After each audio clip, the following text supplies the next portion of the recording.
बच्चों, आज के इस वीडियो में आपका बहुत बहुत स्वागत है। मैंने आपको संचयन भाग 2 की तीसरी कहानी टोपी शुक्ला पढ़ाना शुरू किया है।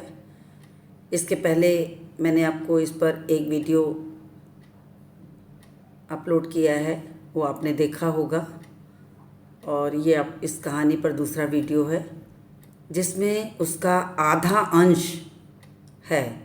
इसके पूर्व मैंने आपको इफ़न और टोपी की दोस्ती की भूमिका समझाई है और साथ ही इफ़न की दादी के पारिवारिक माहौल के बारे में बताया है कि इफ़न की दादी जो थी एक ज़मींदार की बेटी थी और ज़मींदार की बेटी के साथ ही साथ उनका ब्याह 8 से 9 वर्ष की उम्र में ही लखनऊ के एक मौलवी के यहाँ हो गया, जहाँ उन्हें मौलविन बनकर रहना पड़ा।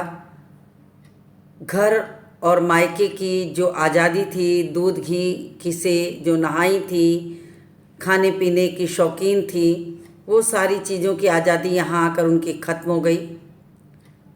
फिर भी हिंदुस्तानी होने का जो स्वरूप था वो इफ़न की दादी में बहुत अच्छे से देखने को मिलता है कि बेटे के जन्म पर, छठी पर उन्होंने खूब गाना बजाना किया।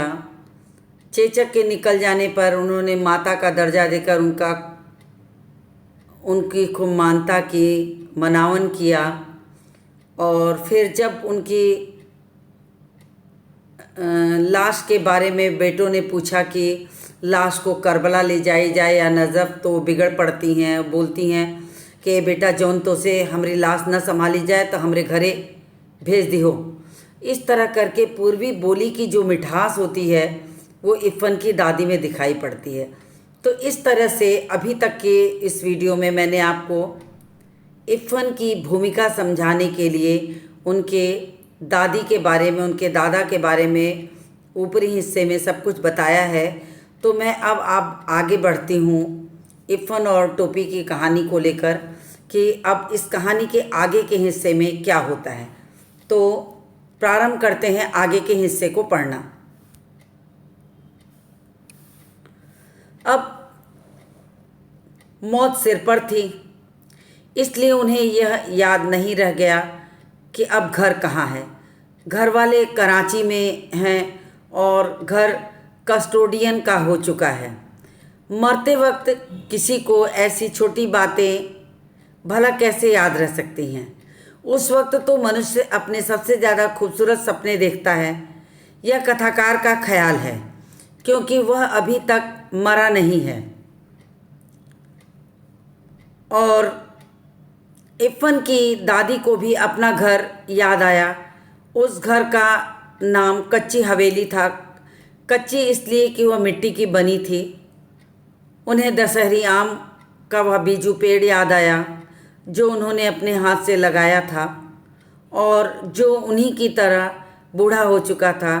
ऐसी ही छोटी छोटी और मीठी मीठी बेशुमार चीज़ें याद आईं। वह इन चीज़ों को छोड़कर भला करबला या नजफ़ कैसे जा सकती हैं। अब यहाँ पर आकर कथाकार ने इफ़न की दादी का हिंदुस्तानी होने का जो स्वरूप है इतने सुंदर ढंग से व्यक्त किया है कि पढ़कर कहानी में एक रुचि बढ़ जाती है कि जानने के लिए कि आगे क्या होता है। तो उनकी मिठास भरी बोली के साथ ही साथ उनकी मृत्यु जब निकट आई और उन्हें कुछ याद नहीं रह जा रहा था। घर वाले उनके कराची में हैं, घर भी अब सरकारी ज़मीन के तहत ले लिया गया था।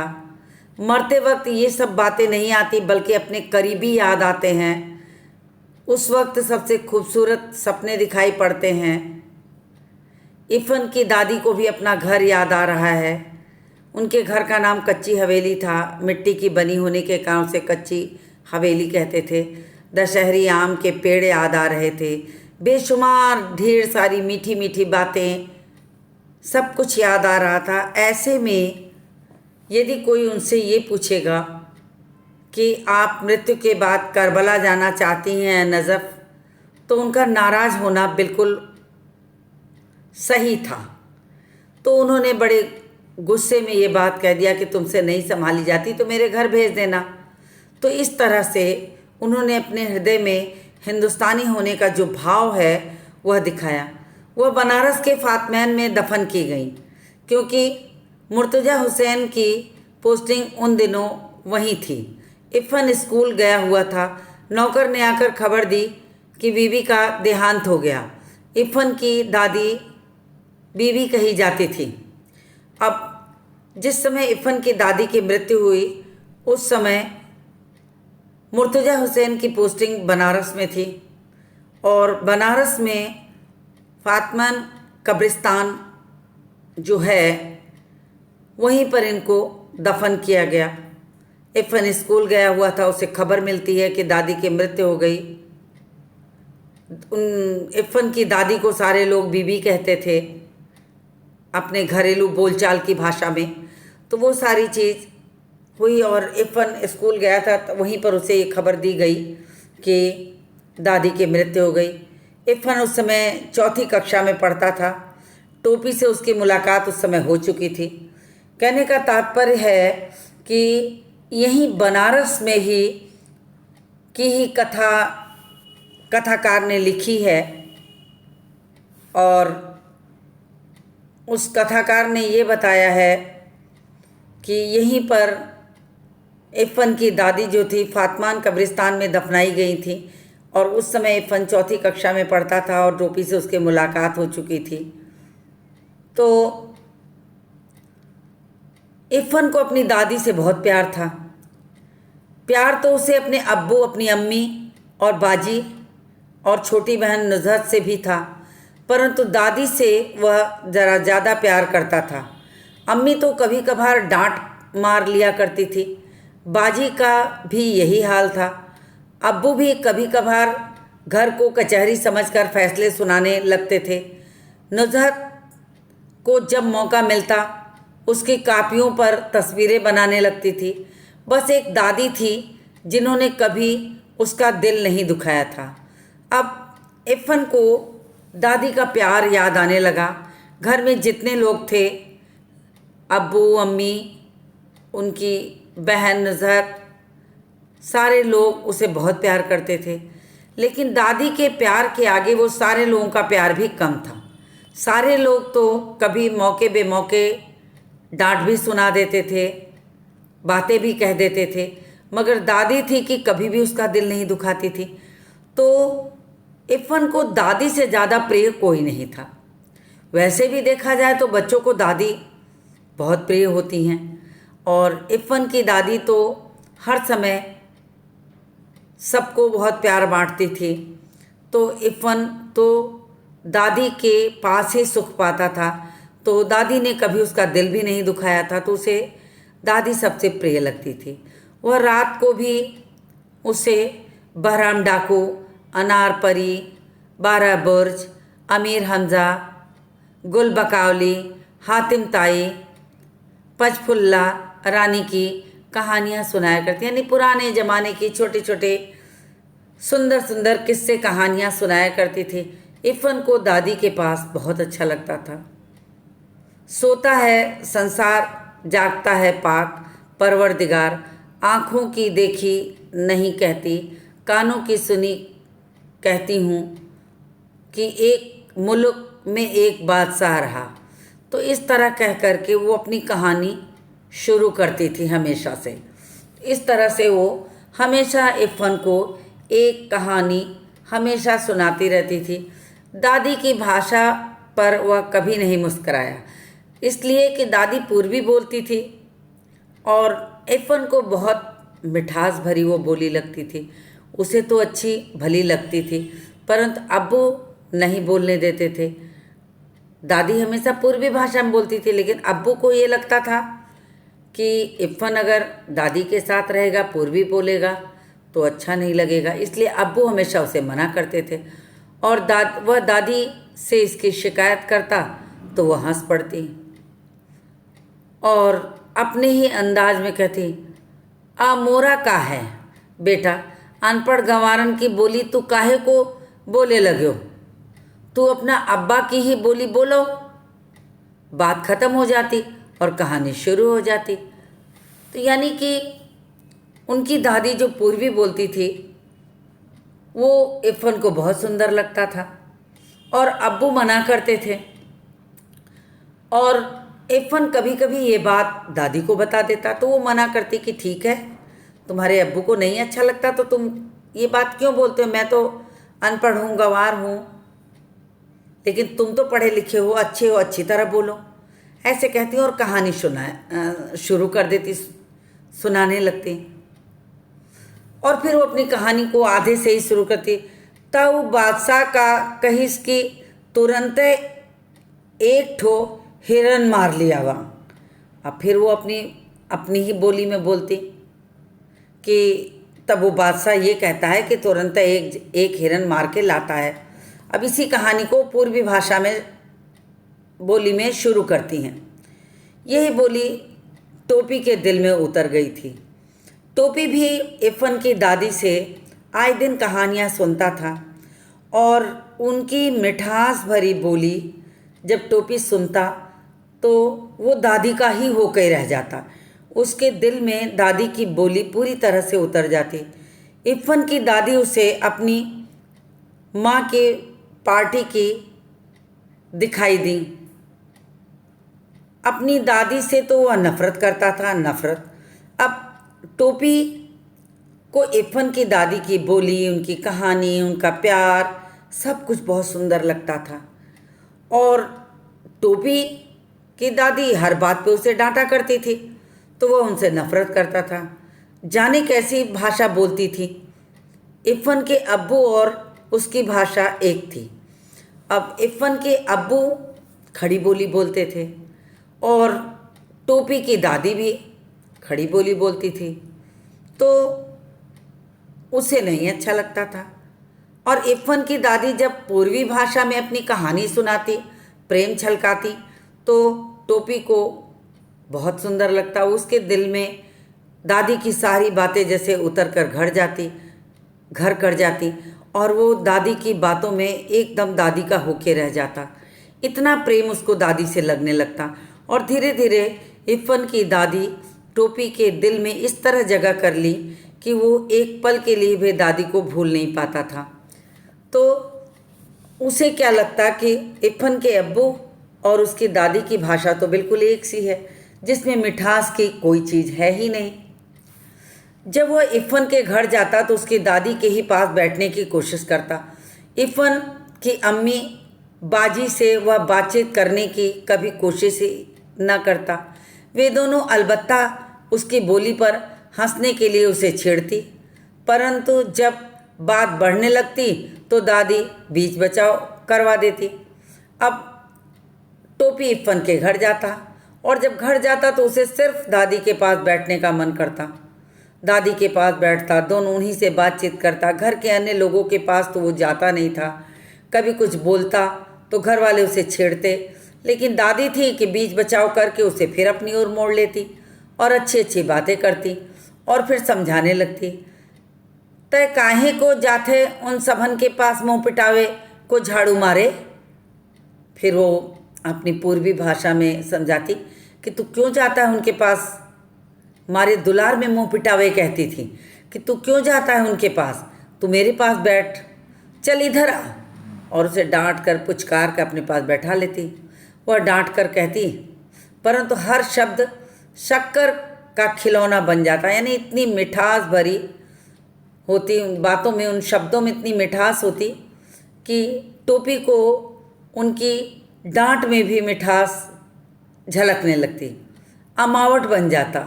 अमावट कहते हैं आम के बने हुए पापड़ को, आम के रस से बने हुए पापड़ में जिसमें एक अजब मिठास होती है। तो कहा कि इतनी मिठास होती कि जैसे वो मिठास जमती जा रही और अमावट बन गए, तिलवा बन जाता।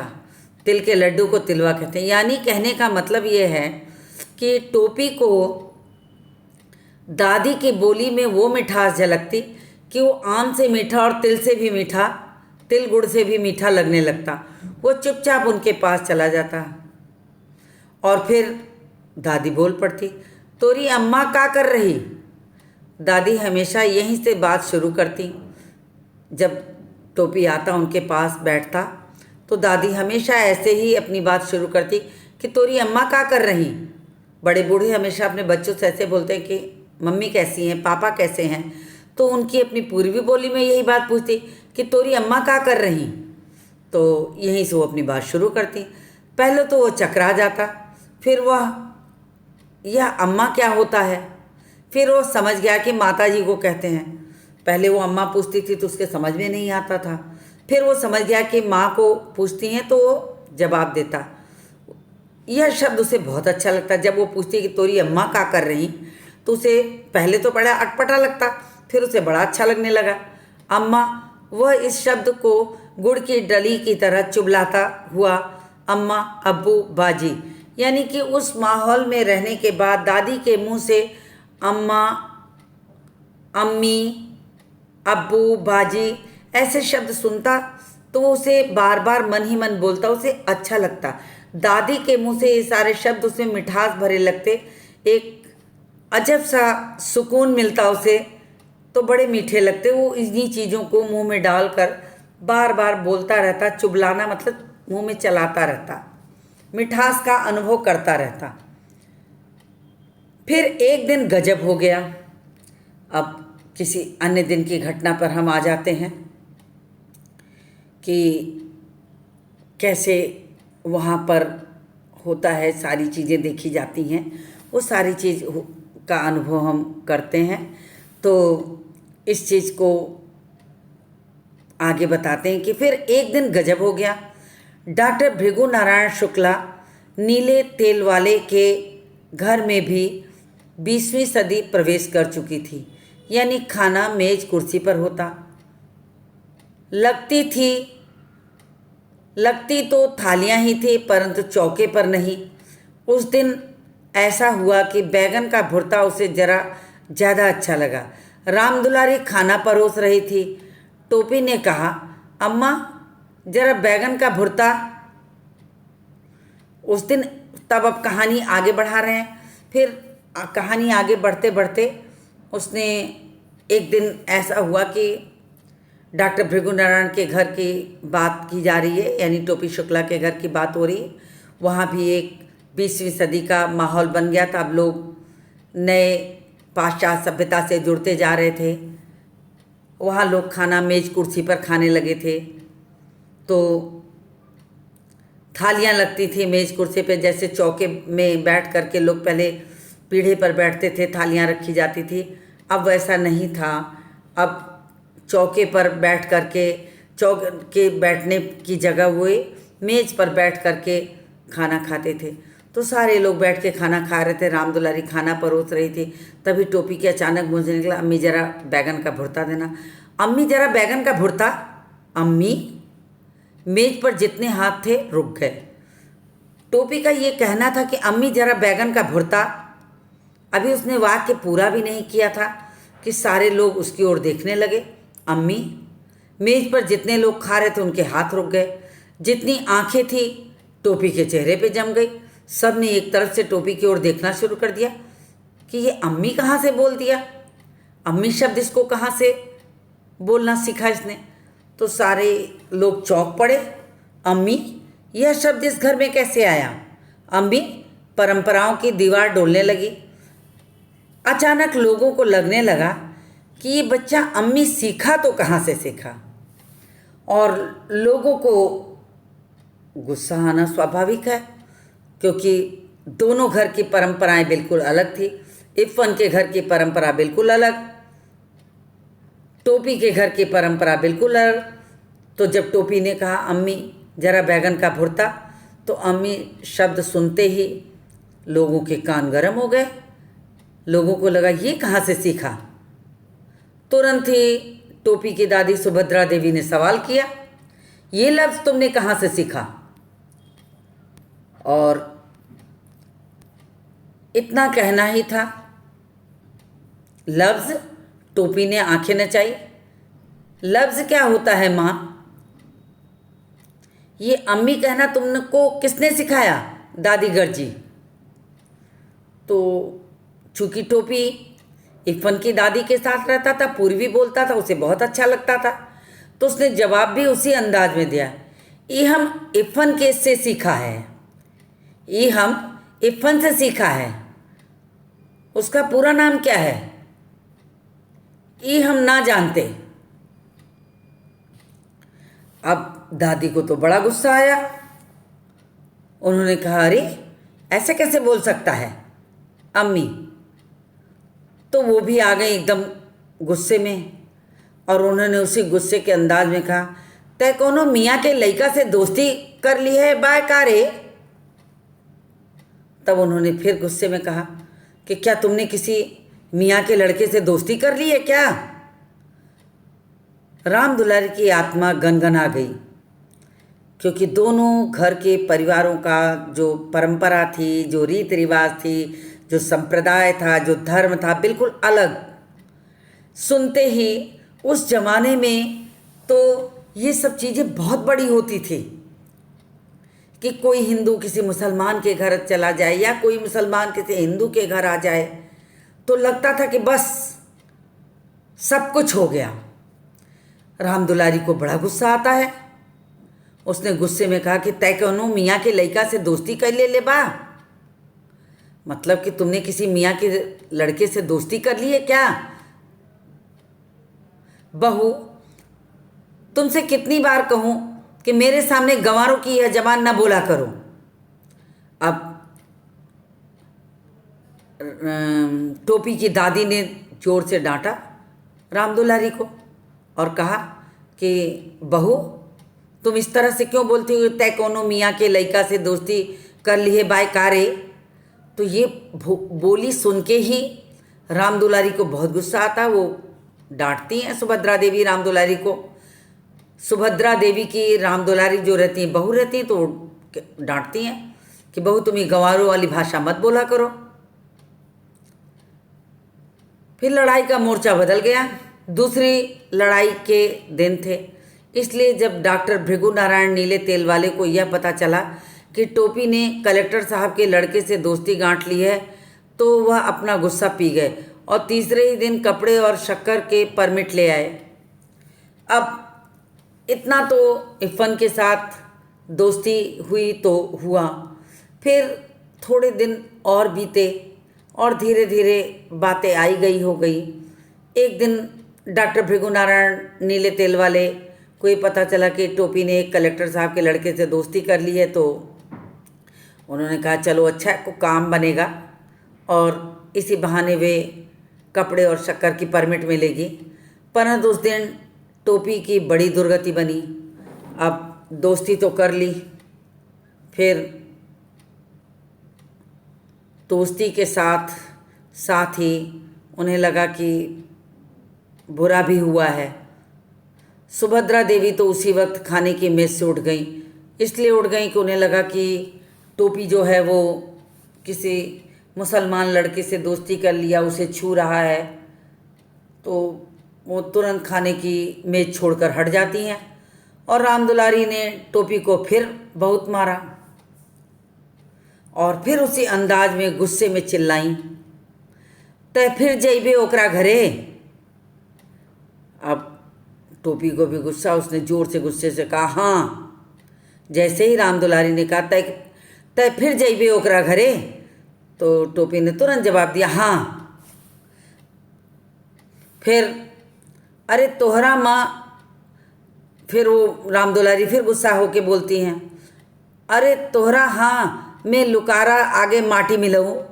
फिर वो गुस्से में कि जैसे लोग देहात के लोग डांटते हैं कि तुम्हारे मुंह में लुकारा, और इस तरह से गुस्से में थी तो तुम्हारा मुंह जलाऊं, माटी मिलाऊं, ये सब वो शब्द जो ग्रामीण भाषा के हैं, जिसमें ग्रामीण की खुशबू है, जो प्रेम और गुस्से दोनों का मिला जुला रूप है, वही राम दुलारी दिखाती हैं। और राम दुलारी उसे पीटना शुरू करती हैं। राम दुलारी मारते मारते थक गई, परंतु टोपी ने यह नहीं कहा कि वह इफ़न के घर नहीं जाएगा। अब कितना भी हो, इधर डॉक्टर भृगु नारायण नीले तेल वालों को तो लगा कि चलो कलेक्टर के लड़के से दोस्ती हुई है तो कुछ काम बनेगा, कपड़े शक्कर की परमिट मिलेगी। उधर सुभद्रा देवी खाना छोड़े के हट गई।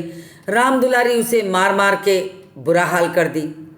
लेकिन वो लड़का था कि एक बार भी उसने मुँह से ये नहीं कहा कि मैं अब इफ़न के घर नहीं जाऊंगा।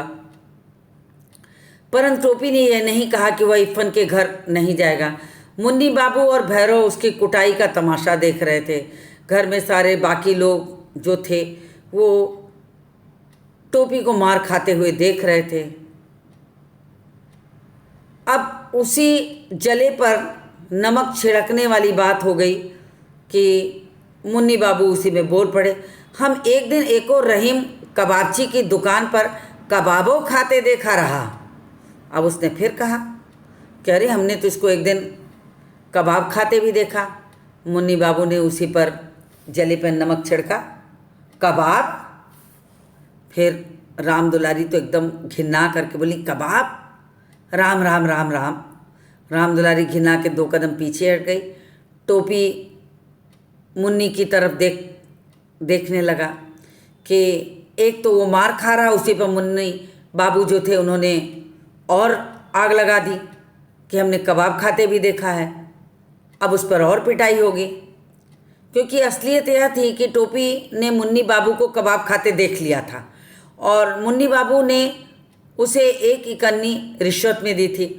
तो मुन्नी बाबू को लगा कि कभी टोपी उनकी बात बता दे, इससे बहुत बेहतर है कि वो अपनी बात खुद उसके ऊपर आरोपित करके उसको ही दोषी बना दे, ताकि ये कभी बताए तो लोग इसका विश्वास ना करें। तो उसने फट से कह दिया कि हम तो इसको एक दिन कबाब खाते देखे थे, तो और इसके चलते राम दुलारी उसे और पीटेंगी। टोपी को यह मालूम था, परंतु वह चुगलखोर नहीं था। उसने अब तक मुन्नी बाबू की कोई बात इफ़न के सिवा किसी और को नहीं बताई थी। रिश्वत भी ली थी, लेकिन घर आकर उसने चुगलखोरी नहीं की थी। माँ को ये बात नहीं बताई थी। इस बात को उसने सिर्फ अपने दोस्त प्रिय मित्र इफ़न को ज़रूर बताया था। जब मुन्नी बाबू टोपी को इस तरह कबाब खाने की शिकायत करके उसे और पिटवाना चाहते हैं, तब वो गुस्सा हो गया और गुस्से में आकर उसने कहा, तू हमें कबाब खाते देखे रहे हो? फिर उसने जवाब दिया, ना देखा रहे हो वो दिन, मुन्नी बाबू ने कहा। अब मुन्नी बाबू ने ये सारी चीज़ें भी, शिकायत का सिलसिला चल रहा है। मुन्नी बाबू ने उसे पिटवाने के लिए और अच्छे से सोच लिया। तो तुमने उसी दिन क्यों नहीं बताया? सुभद्रा देवी ने सवाल किया। अब मुन्नी बाबू ने कहा कि मैंने इसे कबाब खाते देखा था। तो सुभद्रा देवी ने कहा कि तुम्हें उसी दिन बताना चाहिए था। फिर टोपी ने भी उसी मौके की तलाश में जवाब दिया, ये झूठा है दादी, ये झूठा है। फिर उसने, गुस्सा तो था ही उसके ऊपर, और उसने गुस्से में आके ज़ोर से चिल्ला कहा कि ये झूठा है दादी, कि दादी ये झूठ बोल रहा है, बहुत बड़ा वाला झूठा है। फिर उस दिन टोपी बहुत उदास रहा।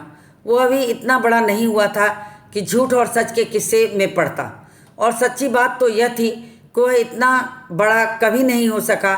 उस दिन तो वह इतना पिट गया था कि उसका सारा बदन दुख रहा था। अब अम्मी बोलने पर, झूठ बोलने पर, कहाँ से आया, दोस्ती छोड़ेगा कि नहीं, इन सारी बातों पर सुभद्रा देवी तो नाराज़ थी ही।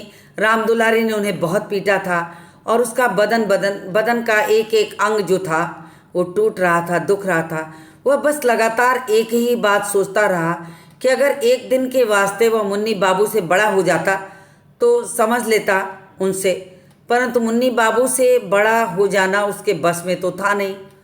उसे लगा कि काश अगर वह मुन्नी बाबू से बड़ा होता तो वो भी दिखा देता कि छोटा और बड़ा किसको कहते हैं। वह मुन्नी बाबू से छोटा पैदा हुआ था तो छोटा ही रहेगा। तो इस तरीके से उसने जो था अपनी भड़ास, अपनी गुस्सा अपने भीतर रख ली और कुछ कर नहीं सकता था। उसके पास और कोई रास्ता भी नहीं था। लेकिन घर वाले जो थे टोपी से बिल्कुल उखड़े हो गए थे। राम दुलारी बहुत पीटी, दादी नाराज़ थी। दूसरे दिन जब वह स्कूल में इरफान से मिला तो उसने सारी बातें बता दी। अब दूसरे दिन जब वो स्कूल जाता है तो उसे इरफान मिलता है। उसने घर में हुई सारी बात कि कैसे उसने खाने के टेबल पर बैठकर अम्मी कह दिया, घर वालों ने कैसे विरोध किया, कैसे मारा, मुन्नी बाबू ने कैसे शिकायत लगाई, एक एक बात उसने अपने प्रिय मित्र इरफान को बताई, क्योंकि उसका दिल दुख रहा था। और मुन्नी बाबू ने भी उसमें आग में घी डाल दिया था, जले पे नमक का काम कर दिया था। तो उसने अपने दिल को हल्का करने के लिए इरफान को सारी बातें बता दी। और दोनों ज्योग्राफिया का घंटा छोड़कर सरक गए, यानी दोनों ज्योग्राफी के घंटे से बाहर निकल गए। और अपने दिल को हल्का करने के लिए टोपी ने इरफान को सारी बातें बता दी। पंचम की दुकान से इरफान ने केले खरीदे। बात यह है कि टोपी फल के अलावा और किसी चीज़ को हाथ नहीं लगाता था। तो इरफान ने केला खरीदा और दोनों इस सोच के कि टोपी तो और कुछ खाएगा नहीं, दोनों आगे बढ़ते हैं। ऐसा ना हो सकता कि हम लोग दादी बदल लें, टोपी ने कहा। अब देखिए प्रेम का चरम है। यहाँ आते आते कहानीकार ने प्रेम का एकदम चरम डाल दिया है कि उस बाल मन में अपनी दादी से इतनी नफरत हो गई कि जो दादी उसे, इरफान की दादी इतना प्यार देती थी और उसकी दादी उसे बात बात पे डांटती, पीटती, गुस्सा करती, तो दादी के प्रति जो बच्चों में प्रेम होता वो उसके अंदर पनपता ही नहीं था अपनी दादी के प्रति। तो एक दिन उसने अपने दिल की बात इरफान से कह दी कि ऐसा ना हो सकता है कि हम लोग दादी बदल लें। टोपी ने कहा, तोहरी दादी हमरे घर आ जाएं और हमरी तोहरे घर चली जाए। हमरी दादी तो बोलियो तू ही लोगन को बोल थी। तब उसने कहा कि क्या ऐसा नहीं हो सकता कि एक दिन तुम्हारी दादी मेरे घर आ जाए और मेरी दादी तुम्हारे, हम लोग आपस में दादी बदल लें। अब ये अपनी कहानी का एकदम चरम प्रेम का दिखाया। इस बाल मन में अपनेपन की भावना जहाँ मिलती है बच्चा मन उसी का हो जाता है। तो मैंने आपको यहाँ तक की कहानी सुनाई कि जहाँ इरफान और टोपी के प्रेम में इतना घनिष्ठता, इतनी घनिष्ठता हो गई थी कि वो अपनी दादी बदलने को तैयार हो गया। तो मैं इसके आगे के हिस्से की कहानी को लेकर आपसे मिलती हूँ अगले वीडियो में।